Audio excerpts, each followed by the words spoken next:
good. Yes. We have some really fun episodes, which have a lot of comedy as well. There are some episodes with only droids in them. About Chopper, let's not even look at these. Let's just jump right to it. You've changed your mind about whatever you planned on saying is now moot. Okay, fair enough. Start with the ending. That's a good place to start. Start with the ending. What was that about? What's that about, guys? I wouldn't tell you what it was about, but on Blu-ray and DVD, you'll be able to buy this. You'll be able to download it. First, before we start, I do want to say one thing. I want to thank Troy Underwood, who's been with us through the whole thing. You can imagine Troy having to deal with our dark side here, and he's with us all the way, and Eric Coleman as well, who's with me on Avatar the Airbender as well, all the way back to my Nickelodeon days, and Eric has been a big supporter of everything we're doing. And I want to thank all my Lucasfilm compatriots. I'm not the only one to blame for what you saw. I'm going to, call out the story group led by Carrie Hart, who is a huge inspiration to all of us. Henry Joy, Steve Melching, the whole writing group who does a tremendous job as well for us. And Carrie Beck, one of our co-creators, Simon and I, for this whole mess that you've witnessed. We all went in knowing that it was going to be dark. And just so you know, this is fair for me to say before we get going here, that when this story got pitched out in the writer's room, we were all excited, and you can vouch for this.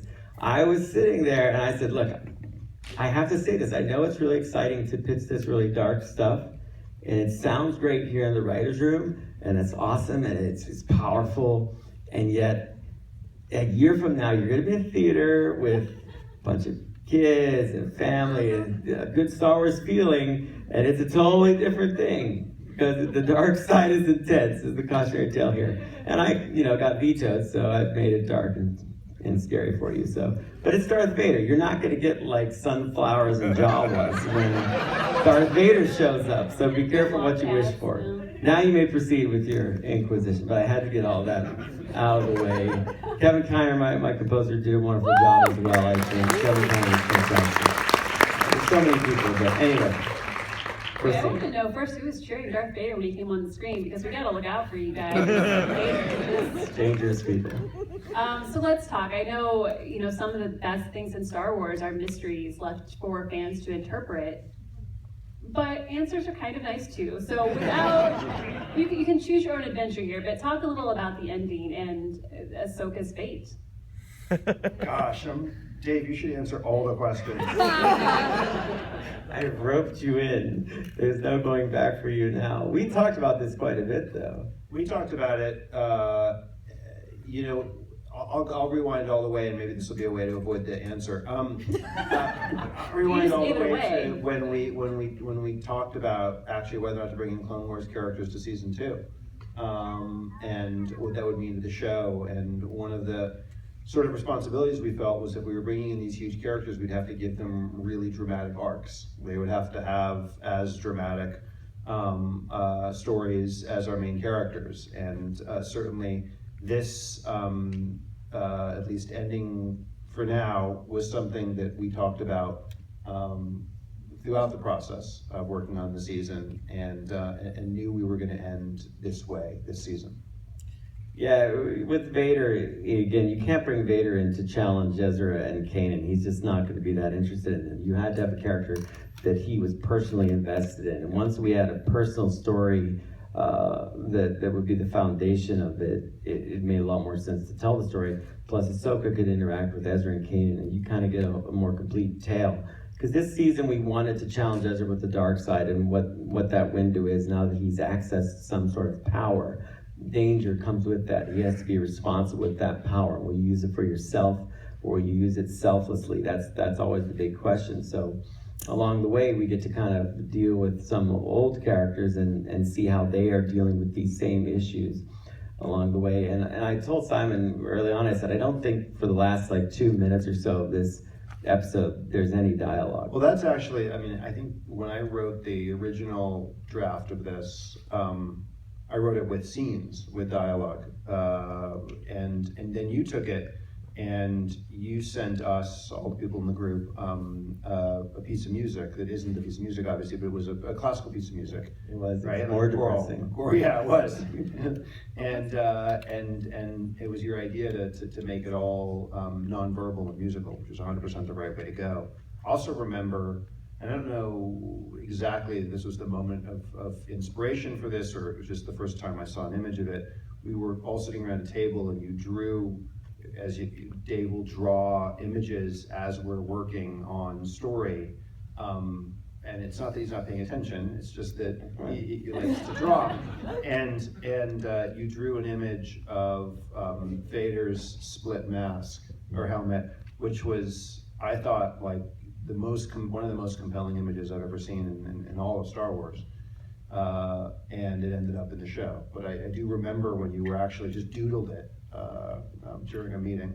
Well, because one of the images paramount to this story, and all the versions of Ahsoka fighting Darth Vader that I've had over the years, and I've thought about it for a long time, is the image of her literally leaping up onto his, chest there, because the scale always intrigued me, that she's small and he's this, monolith, and that she could just be poised up there and with her two sabers knock one away and then strike at the helmet.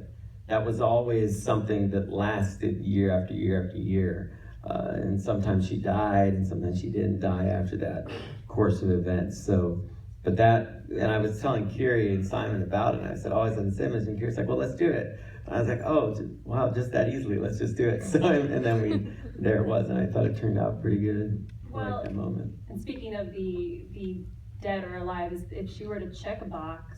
I think that right now what's important is it's really a moment for you as a fan, and for me to see more of what you're made of. Like, how strong is your faith? What do you believe? What did you see there in the final moments? Because I know what happened for sure. And I think that it would be just cruel and rob you of your own independence if I said blah, blah, blah, blah, blah. It's like I didn't put an image of Vader like dragging her head along at the end. That'd be horrible. That would be like, I couldn't even get off this lot if that happened. And yet I didn't have a loft cat come up and purr at her ankle as she picked it up and said, close one. So neither of those is an acceptable outcome. So I just kind of picked some really, for once, you'll say for once because I never answer your questions, but nebulous with complete certainty as to what happened in my own mind. And now at conventions I'll be plagued with what people Until the end of time. Which is fine. I can deal with that because interest is good, because it means we keep making show. So that's fine. That's positive, okay. Fair enough. I want to come back to Ahsoka and Ezra, but I want to ask you guys about Darth Maul. He had such an interesting, almost Yoda-like approach to how he lured everybody in. Can you talk about developing his role in this episode? It was, again, something that we talked about pretty early on, and how we all wanted to bring him in a real way, and in this sort of finale arc. And one of the debates was when we revealed his face. I remember also initially when we first started talking about it, it was immediate that you saw it was him. And I don't remember if it was your idea or Kiri's idea or Henry's idea. Do you remember whose idea? Somebody's idea, it wasn't mine. That you actually keep him cloaked, and that Ezra and the audience come to actually trust him, so that when you reveal him, it's actually a surprise and to the audience, and that Ezra and Kanan can have this debate about this guy because you've come to accept that he's an ally, and in many ways he is an ally, right? Like there's certain things that they're opposed to the same enemy.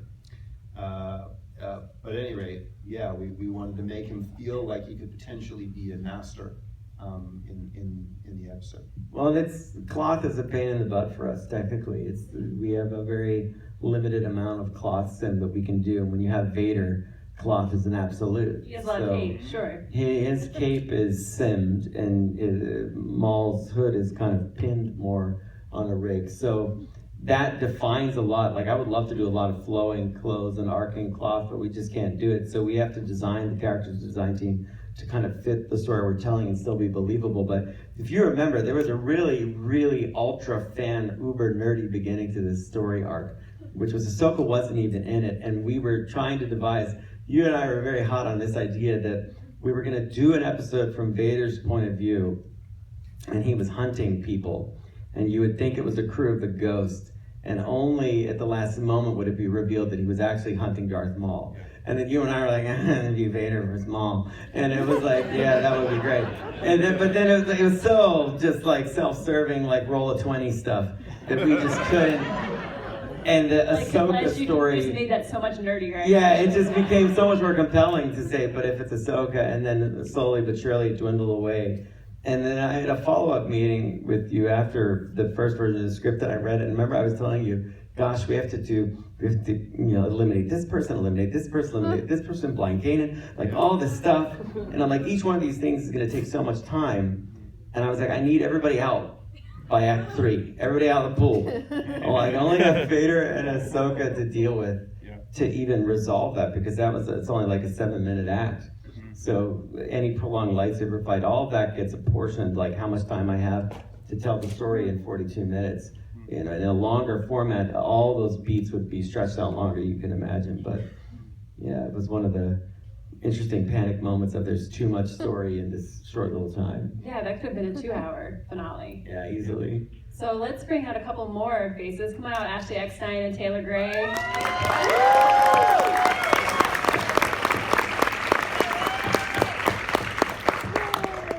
So that was the first time you both saw the episode, right? Yep. Wow. How amazing was that? What happened? Yeah. You got him right here, so, you know. I'll tell him next session. I'll explain it in detail to Taylor. But That is not true. not sure. I won't do it. Actually, it's kind of a big episode for Ahsoka. Kind of big. Talk about what did you know going in, and what surprised you about that episode? Well, obviously I knew the lines I recorded, and that was pretty much it. I've been giving Dave an incredibly hard time, because we've known each other for 10 years now, and why do you say ugh? Long time. But he's always told me everything, always the storylines ahead of time, and nobody believed me out there, but I didn't know.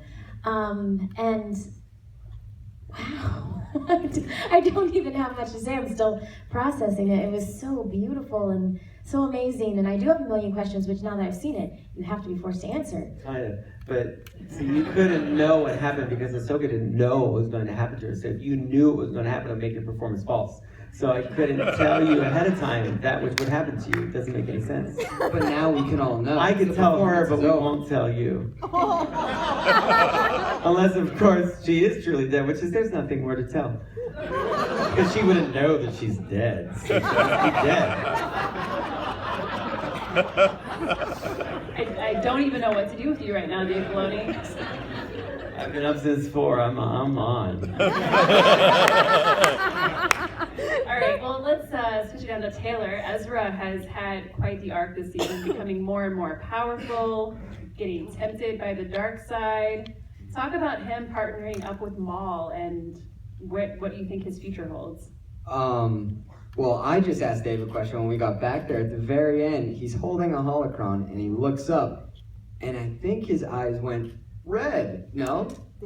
Yeah. Yeah, but then I was asking, is it just a red animator who was like, oh, he has something red in his hand, so let's reflect red off his eyes, or are we saying something with that? And I can't get a straight answer.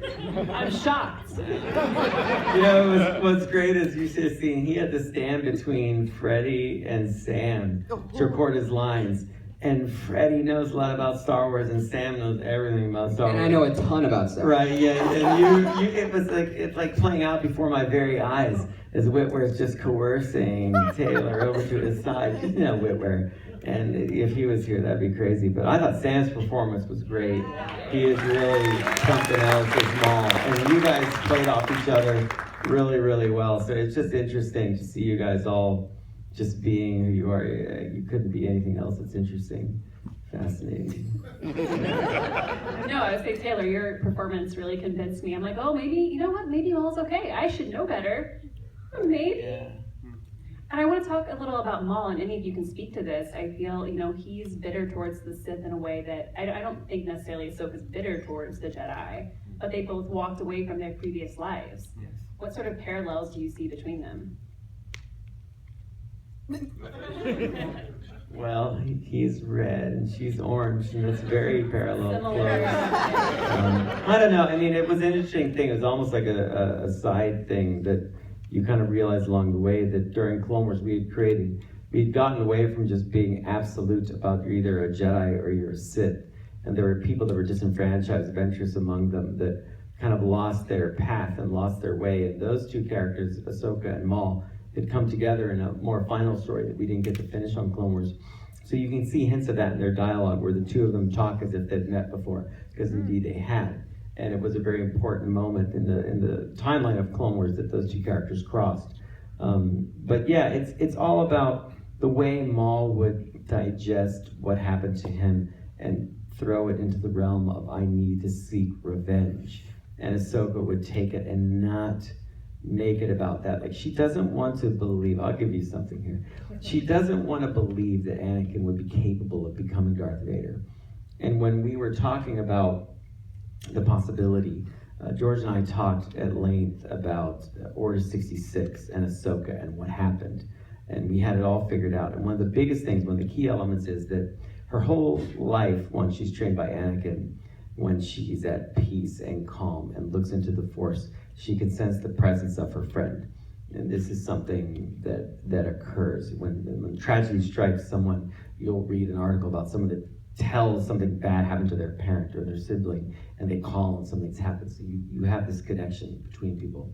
She's always looked at the Force and been able to be comforted that he is there. When Order 66 happens, she reaches out to the Force and he's gone. There is no Anakin Skywalker.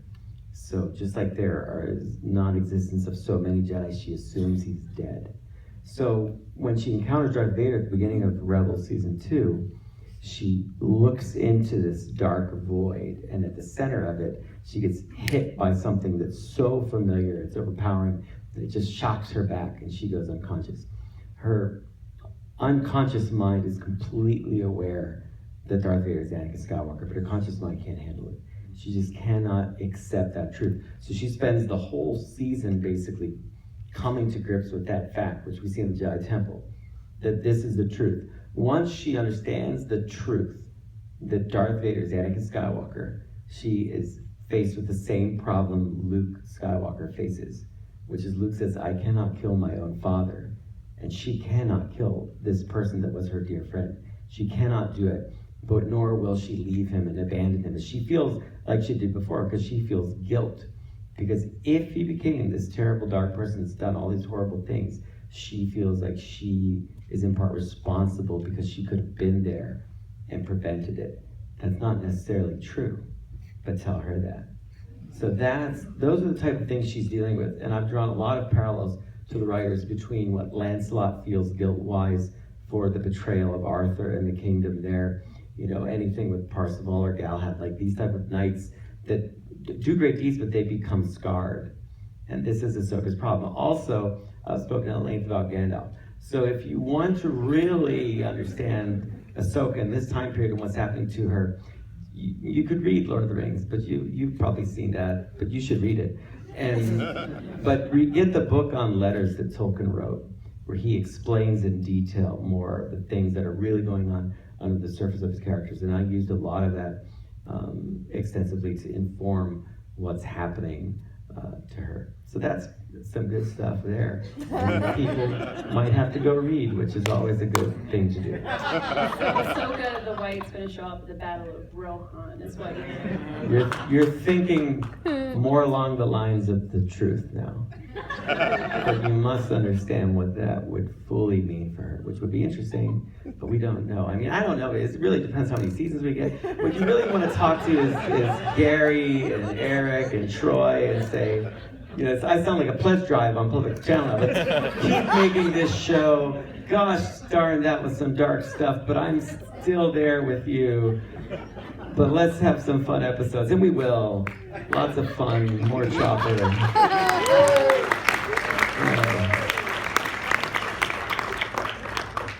I see you, Troy. Ashley, you brought Ahsoka so far, and you knew she was going to confront Darth Vader.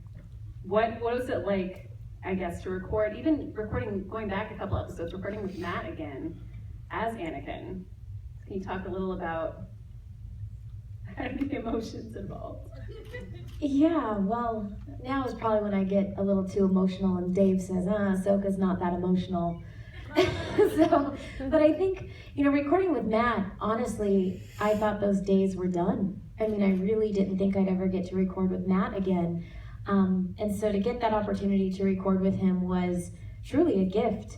And I didn't believe up until that point, I didn't believe that Ahsoka knew that that was Darth Vader. I still thought that, she was skeptical. All the fans were like, oh, she knows. And I was like, I don't really think she knows. Kind of like what Dave said. It's like believing that a family member could murder someone. You just can't believe that. So after that recording with Matt is, when she finds out. And it was now having to face the reality that, okay, that those happy times are gone. Those are no more. And now I need to confront the fact that Anakin is Darth Vader. And, I've always said that no matter what happens with Ahsoka, I trust Dave, so whether she lives or dies, he's always going to do the right thing for the overall Star Wars story. And so whatever that be, I promise this, and I'm always fine with it. And of course I became so attached to her, and I didn't want anything bad to happen to her, but he once told me that if Ahsoka and Vader faced off, it wouldn't be a good thing for Ahsoka.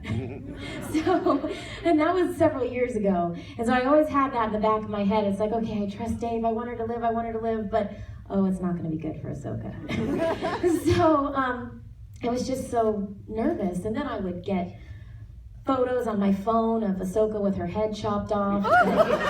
David and Henry would send me from record sessions like, haha, That was having Henry. a That good was day. Henry. Yeah, I didn't say that. I told you that was too much. I said that was too much. So the writers, once they get involved with images, they just lose all sense of reality. I can't have a picture, and they go Like crazy. blood They should have just done it in squirting words, right? It should have all been in words. Yeah, that was crazy.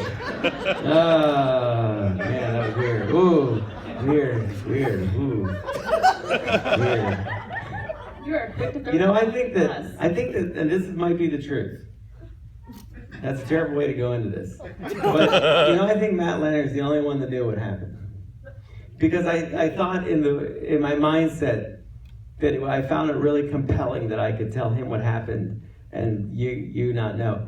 Because you guys work together so long and we never see him because he's off, and he's barely on the show because he's like 8 lines altogether. So I thought it'd be really kind of funny to tell Matt what happened. Because I would call Matt and be like, hey, I need you to record one more line. Because I would work on this, I'd be like, I need one more line. And he's like, what do you need? I need you to say, and you will die. And I'm like, he's like, oh, that's good. I'm like, yeah, it's to be funny. So let's record that line. Because we know you, and we know you're personal, you'll take it. But it was kind of a bonding thing. We turned it into a bonding thing for us. It became very good and a strengthening, But yeah, he's Vader now, so he's the guy cuckoo. But it was a good thing for us. I don't know if he knew, I don't think he knows whether you survived or not. He hasn't seen it, but he was aware of a little bit more.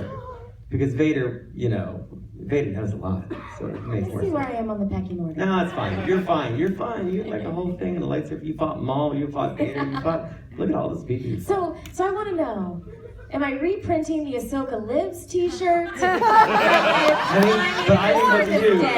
think what's great about this, again, it's kind of like you could sell 2 shirts.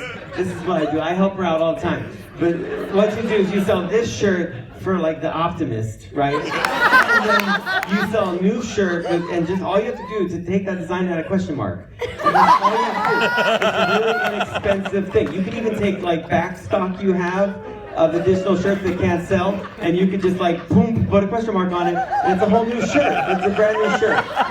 You can sell that one, mark it up. Done and done. We're going to get to audience questions in just a second. Oh, that's a good idea. Ask him all about his marketing. Did James ideas. go home yet? James, no, he's still here. Where is Okay. he? Okay, well now I know to follow him, so.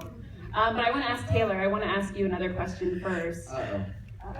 I feel like Ezra had to prove himself so much. There were many instances this season of him saying, like, look guys, like I got this, and the ghost crew being like, well maybe you do. And then the end being like, oh, you totally did. Yeah. So was Maul being so willing to like recruit Ezra and take his assistance reassuring for him? Yeah, it was very reassuring for him, and he calls him apprentice. He says all these big words around him, and he seems to trust Ezra, and that's a big thing. And now his master can see, so what that leads to, I mean, I'd rather follow someone who you can kind of point out where you're going. But no, that's me making stuff up. Dave's not happy about that. No, I think it's big, and what happens is he has a lot more responsibility. I'm gonna stop there. You're doing great. Just keep going. It's fine. Yeah, it was very reassuring. Good answer. All right, let's turn to the audience. Gentleman in the red shirt right there, they'll bring a microphone to you.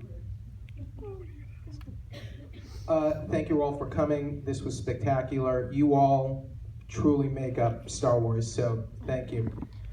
Actually, the good news is it sounds like, you know, you might be dead, but you still might come back somehow as like a wizard or something. Dave, you have nothing to apologize for. Frankly, I don't think you killed enough people tonight. Wow. Wow. Security?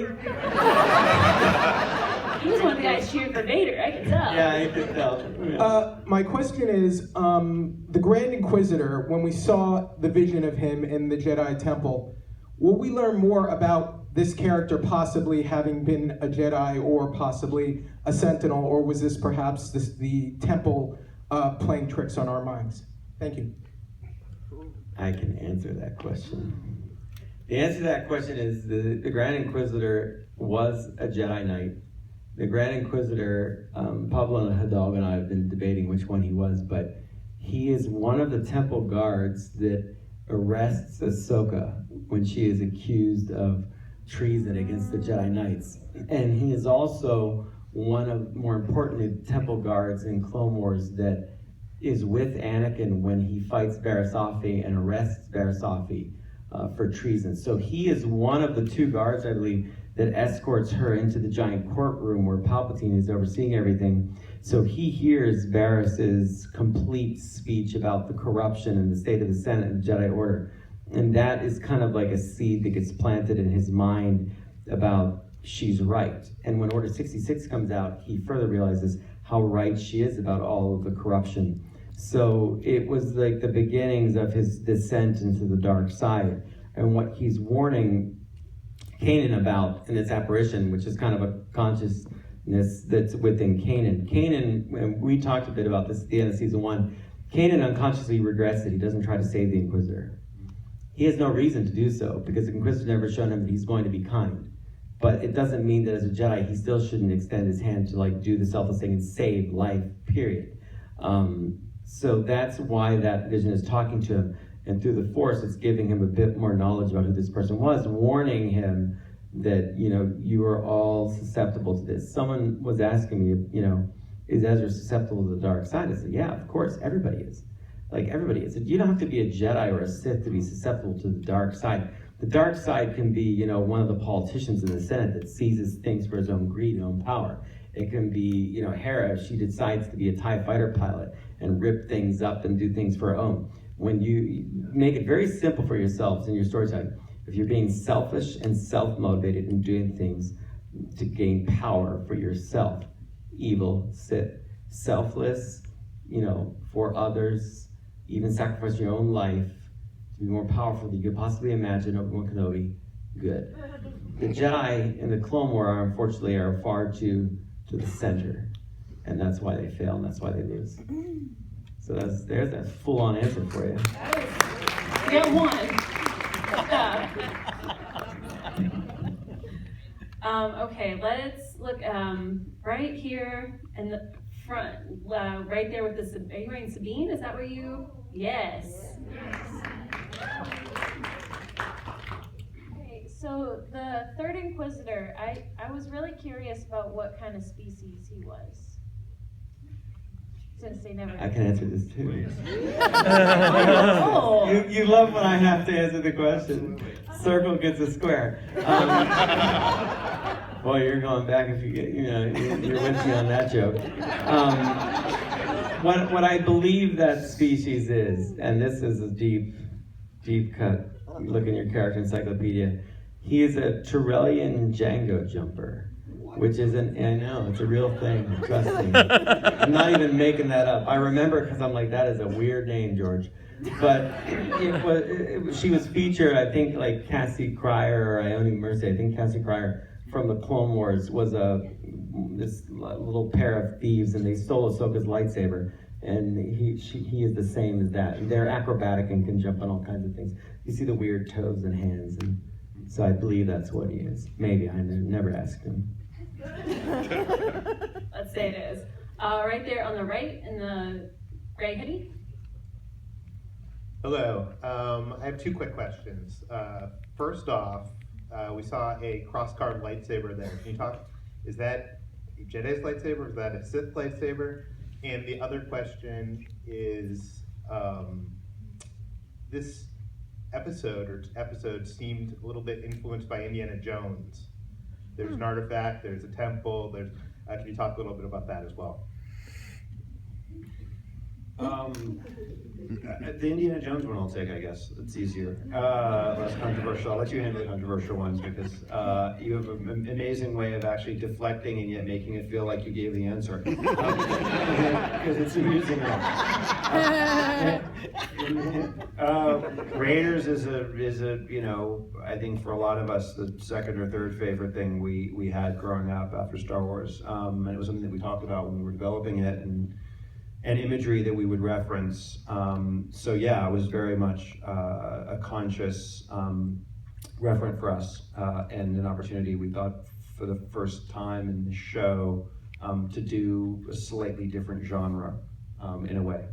So yeah, it was there on purpose. The crossguard thing was just really, it's a very big challenge to make Star Wars on any level. And the pressure that the episode 7 team had faced to try to bring that to life, I thought was huge. I thought that JJ and his team really did a great job. And I thought, I really liked where they were their most daring with things like BB-8 and the crossguard saber because we hadn't seen that before. And I love Star Wars I haven't seen before. Because I always like to point out to my design team, I didn't know there were walkers on snow until I saw them. I didn't know there was a city in the clouds until I saw it.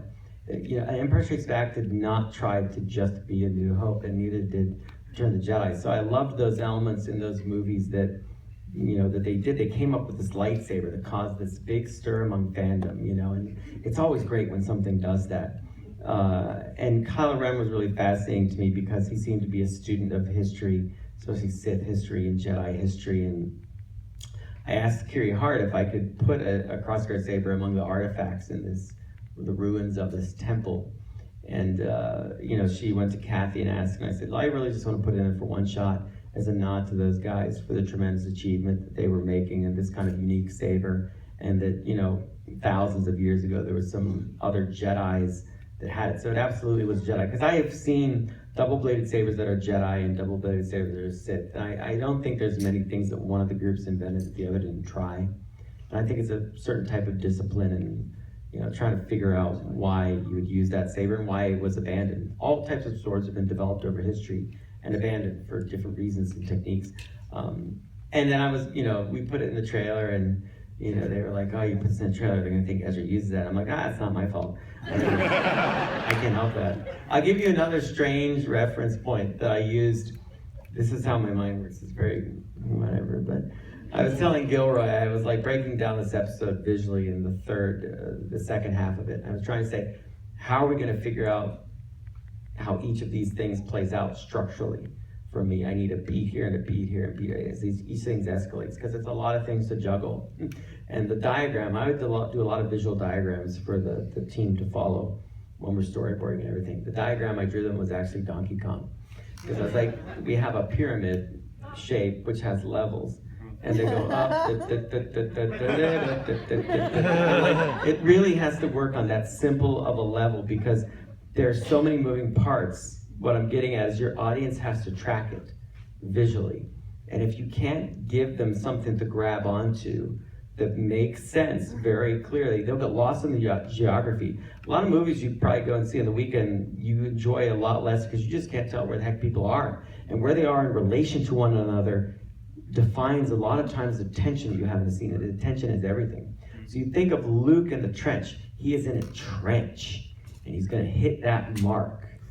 And when he's driving towards that to me is always the best Star Wars movie because everything is coming to that one point.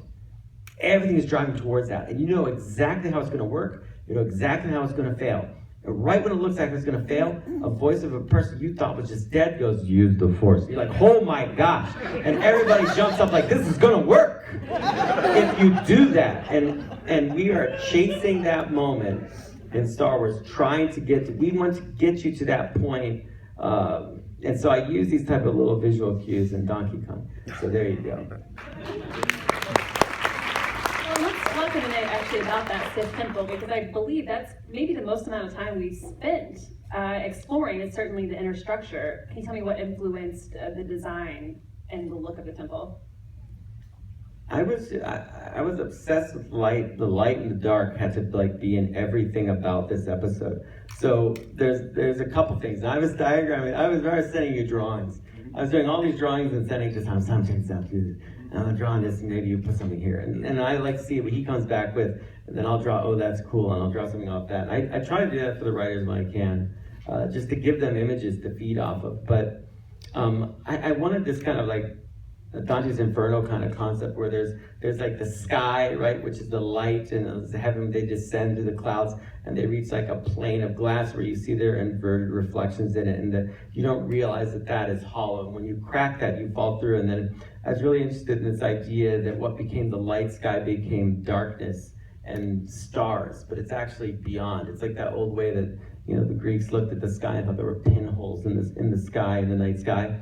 So I wanted to play those kind of ideas, and then we'd get these kind of pillars of light. So that is the combative level where light and dark are kind of intertwined and in conflict. And then when you go below that, you get into the underworld. You kind of get into the world of the dead. And Maul, for all intents and purposes, is dead. So he's kind of the walking dead underneath the earth there until he can be lifted up. And what lifts him up is youth and hope and opportunity, and that carries him up the staircase. So that a little bit too, you see them going up and then the other stuff going down, which is a little bit of a clue for what's happening at the end. But I don't like to do a lot of those type of puzzles. I don't like to do things that are really abstract all the time. But this was an episode where it could be abstract because the explanation of everything is in the coding of every scene. Every environment is intentional with this. Ezra's in a pillar of light when he needs Maul. To join Maul and help him, he has to leave it. And none of that is arbitrary. I tell my storyboard artists, absolutely nothing we do is arbitrary. We are controlling every frame, every moment has to be designed.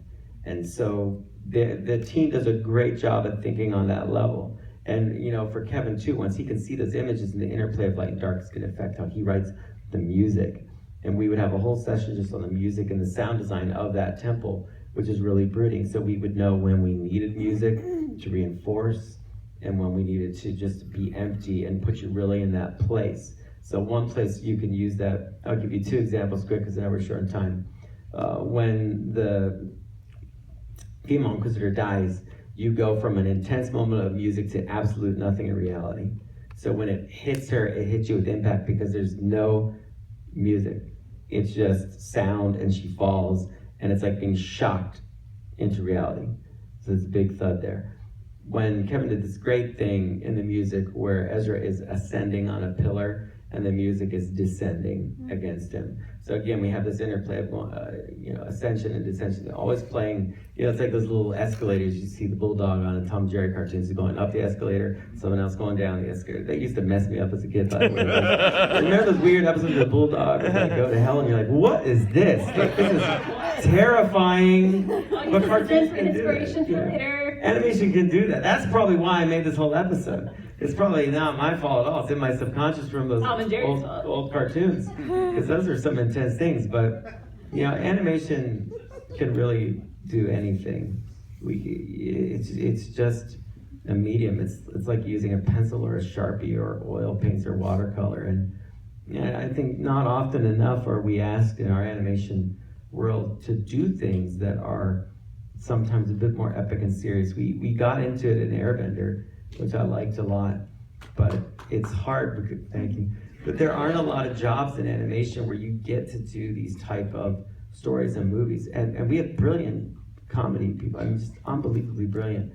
But it's, we don't foster a lot of the kind of epic storytelling that I think a lot of people that have come into the industry now would truly like to do. A lot of these kids coming up in animation have been raised on anime and watched all sorts of, stories, like Coraline, was fantastic animation. Has some very dark elements to it, but it's still fantastic. So I'm just always interested in broadening what animation is doing. It's capable of anything, and we're very lucky that Disney XD is there with us, to do some of these experimental things, and we have a wide range of stories in Star Wars Rebels, which I like. I like that it's different. You never know what you're going to get.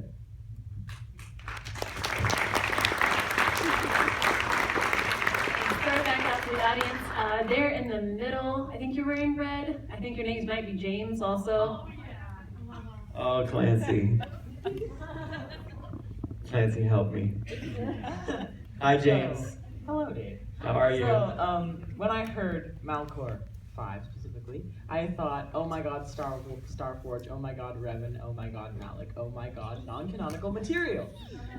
So, does this mean we'll get to see non-canonical material in Star Wars Rebels? Thrawn, please? Who? What did you say? Please, Thrawn. Thrawn. Is that blue guy, right? Well, James, I never know. I'll tell you this. I work the same way with Rebels that I worked on Clone Wars, which is the world of the expanded universe is there for us. There's some fantastic ideas in there, and we mine it all the time. I think it's important because a lot of people put a lot of work into those stories. A lot of fans love those stories, and I respect that greatly. The Imperial aircraft carrier that the Rebels stole is actually something out of West End Games. Doug Chang had done a design of it, so we used that. I like using stuff that's there. I don't think we always need to invent something new. So over the years working with everyone, I would always say, well, do we have anything like that in Star Wars? Because what a thrill for somebody if it turns up on on screen. So, but wouldn't it be extraordinary, James? It would be the most outlandish thing to tell you today, as you ask me if it's strong going to be on the show, and I'm like gonna tell you, like I would tell you after everything else. Like, I know what you're playing at, my friend, because you mind tricked me. But it's like you think, but I'm distracted with Vader and Ahsoka and all this other, stuff that's crazy and mythical, and you're like, hey, is Thrawn in the show? Like, almost like it's a throwaway. But no, I might be an up since 4, but I'm still more awake when you're around. I'm not gonna tell you that. I wouldn't tell you that if it was true, and I wouldn't tell you that just to make you hope it would happen. Even if I knew it wasn't going to happen, I would let that linger. I would find ways to send you signals that it's going to happen, and it's not going to happen. But just to make that happen, I would wear red contacts in a Rebels recon just to mess with you and taste like Thrawn's eyes. And I'd be like, what are you talking about? I had pink eye. You're crazy, James. And I would just manipulate this thing to the fullest extent because, that's just what I would do. It's like a hobby. I find it fun. You can sympathize with Gilroy because he gets this stuff all the time, him and Melching. It's a fun hobby, and it's part of being a director. So there's no way I'm going to answer that question. The only other thing I almost did today, and I'm going to tell you, because you'll find the humor in this. You won't, but I totally was going to wear the shirt that said, relax, because Rex lives. And I thought that would be really ironic because it's like saying, well, admitting Rex lives, but I'm not saying anything about you. So, and it's very true. Rex lives. Rex is still alive. Rex is still kicking. I love my friend. The one thing I have toyed with and we'll see how you feel about this. This is probably a spoiler, Carrie Beck, but I gotta give him something. I've said absolutely nothing today, and my wife's like, yeah, it's just like being at home. But I think the one thing I have really thought about is I really do think that Rex is that guy on Endor. I really do. Oh. Why else is there a bearded old guy on Endor, Jono? Why? It makes no sense. If you don't want that to happen, do you know what that means? I'm gonna make that happen. I'm getting like Palpatine, I'm getting power crazy. I've gone to the dark side, is what you're saying. Not really, I don't think so. But when you do, you never think you do. Honestly, I've been watching too much Golden Girls. That explains a lot. We have time for one more quick question. Let's go Over here. over here. Over here. Look right here. I don't know. Oh, yeah. Do I need sorry. a... Mike. Okay, I can talk. Okay. Well, let's bring a mic so everybody in the back All right. can hear you. We don't want them to miss the question that we're not going to No. answer. I don't know. I think you might answer this one. Sarah from Skywalking Through Neverland and Fangirls Going Rogue. Yay! And I just wanted to ask you, Dave Filoni, you had mentioned that Kevin Kiner, you had some classical piece of music in mind for this episode, the end of the episode, and I wanted to know what that was, and I just love hearing about the music. I don't know, Kevin. I don't think we should reveal our sources. I do remember, of course. I'm looking at Kevin, and Kevin's like, You know, we do temp a lot of the episodes, you know, and sometimes we get close to that, and sometimes we don't. Usually, you know, I always tell the episode directors, don't fall in love with the temp. The temp music is just to give you a feeling or an idea. So what I'll do with a piece of music is I'll give it to everybody and say, this is the feeling that I want. This is, you know, the emotion that I want expressed when we're playing it. But, you know, then Kevin has to go and he has to struggle with finding out, now how do I make that his own? How does he express it and do it in a Star Wars way? And what he's brilliant at is always making me forget about the temp. I just become obsessed with the music that he's created, and it's individual and unique in its own right. So, you know, it's a real skill. We did kind of do a Philip Glass thing at one point during the season, which was really fantastic.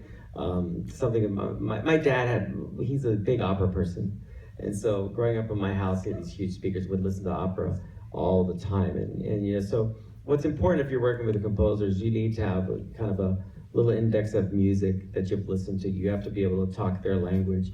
So if you're, you know, making films, you can say to people, you hear this music, like I'll cite, you know, Copeland and, you know, Appalachian Spring or Roder, stuff like that. I say, guys, this is the feeling I want. What this music does for you, you know, or the Pines of Rome, and I'll give it to the storyboard artist. I'm like, say, play this when you're storyboarding this scene. Because I'm just a big believer that when you're kind of influenced by something like that as an artist, when it touches you, that it kind of like flows through you onto the page and then onto the screen, and it's just kind of a little bit of abstraction. It's in the DNA of your own creation, and that way this other artist is kind of compelling you, which is a kind of nice thing. But I am excited because I just found out Kevin's going to get to release his 2 seasons finally of music for Star Wars Rebels. That is long overdue, but congratulations, Kev. They do it really awesome. All right, so there, I answered that question. We ended the high note. A couple in. I want to go down the line really quick, and this is not a question for Dave because he doesn't answer and he's not going to share. So Taylor, as far as you, not your character, do you think what do you think the status of Ahsoka is? Alive. Ashley? I think Ahsoka lives. I know the answer, so I'm not going to answer. I think, like Dave says, it's up to your imagination, and then eventually you will learn one way or another. Eventually. Well, we want to thank you all so much. So thank you all for coming. Don't forget to tell your friends to watch this Wednesday at 9 o'clock. It's a 2-part finale, so you got an hour. Plan accordingly. And we really appreciate your support. And thanks everyone. Thank you, everyone. Great job. Great job. The mic's are off. You can answer the questions now.